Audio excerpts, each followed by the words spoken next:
ഉള്ളി തൊലിക്കപ്പെട്ടു. ജനത്തിന് മനസ്സിലായി ഇതിന്റെ ഉള്ളിൽ ഉള്ളിയാണ്, ഒന്നുമില്ല എന്ന് മനസ്സിലായി. Flash back. നവകേരള സർവേ എന്ന് പറയുമ്പോൾ എന്താണ് പ്രശ്നം? ആദ്യം ഇവർ ജനങ്ങളിലേക്ക് ഇറങ്ങിച്ചെല്ലാൻ വേണ്ടി പാർട്ടി പ്രവർത്തകരോട് പറഞ്ഞു.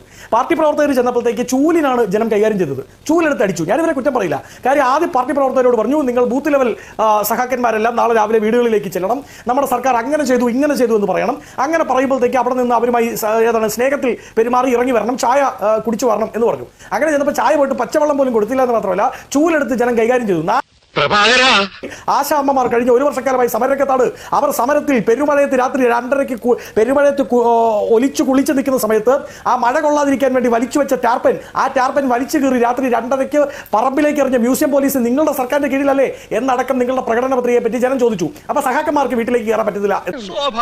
രണ്ടാമത് ജില്ലാ സഹാക്കളെ പറഞ്ഞു വിട്ടു. ജില്ലാ ലെവലിലുള്ള സഹാക്കൾ എന്ത് ചെയ്യുന്നു? ഗൃഹസന്ദർശനം നടത്തുന്നു. അങ്ങനെ ഗൃഹസന്ദർശനം നടത്താൻ വേണ്ടി ജില്ലാ സഹാക്കൾ എത്തിയപ്പോൾ ജനം പട്ടി അഴിച്ചു വിട്ടു കഴിഞ്ഞപ്പോൾ ഇവർ ഓട്ടം. മൂന്നാമത് ഒരു രക്ഷയില്ലാതെ വന്നപ്പോൾ എം എ ബേബിയെ പോലുള്ള സഖാക്കൾ വീടുകളിലേക്ക് ചെന്നു. ഞാൻ പാത്രമൊക്കെ കഴുകിത്തരാം എന്ന് പറഞ്ഞുകൊണ്ട് അവിടെ ചെല്ലുന്നു.